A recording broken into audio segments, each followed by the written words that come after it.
Tomorrow, as we've been saying, is the annual New York City Marathon, and many of the runners are running for a cause. Including Yasser Salem, who is running in honor of his late wife, Gwen, who passed away last summer. Good morning. Thank you for being here. Thank you.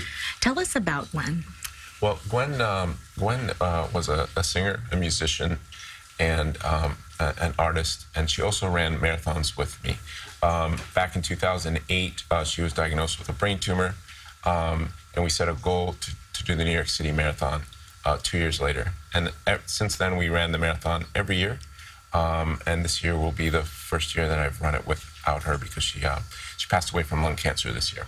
I'm so sorry. Thank you. So in her honor, you're running this year, but that's not all. No. Tell us what else you're doing. This is the beginning of my 50 in 50 program. 50 marathons. 50. You're being modest. 50 marathons in 50 states, correct? Yeah, in 1 year.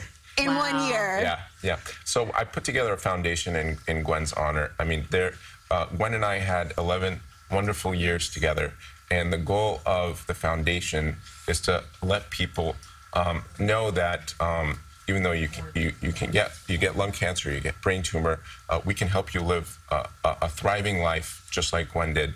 And it's important that we catch brain tumors and lung cancer early. The 5-year survival rate for lung cancer is 4%, and I want to change that through early detection. That's amazing. Your story is so moving, and it's part of actually a new campaign called It Will Move You campaign with the marathon.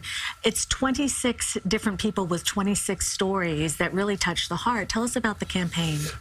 So I'm very humbled to have been selected as one of the 26 runners as part of the Team Move Me campaign. Among them are people such as Allison Holm, who put together a foundation, and there's Patrick Harton, who was the air traffic controller from the Miracle on the Hudson.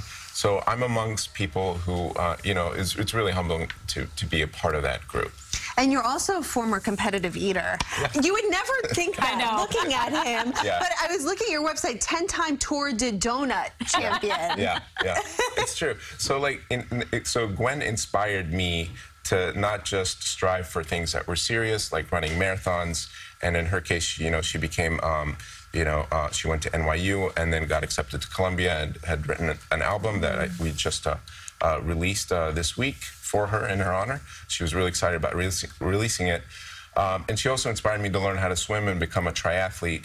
But not only just the serious stuff, but there was also the silly things. We used to sit down every December and plan what goals we wanted to do for the year, whether they were like serious things or really silly things. And one of the things I wanted to do one year is become a competitive eater. And it just kind of became a runaway success. And we had a lot of fun with it. I mean, that's huge. You actually are the 11th top competitive eater in the country? Yeah, I don't know how it all happened, but it just kind of one thing led to another. I got to combine not just my interest in food and running, but this Tour de Donut that you're talking about. These are bicycle races where not only do you eat a bunch of donuts, you ride your bike really fast. So, and every donut that you eat, you get a time credit for it. And I got really good at it, and Gwen and I had a lot of fun with it as well. Well, we know she'll definitely be with you tomorrow as you run, and we wish you really the best of luck. Thank you. And we're so sorry for your loss. But thank you for coming, and we really appreciate it.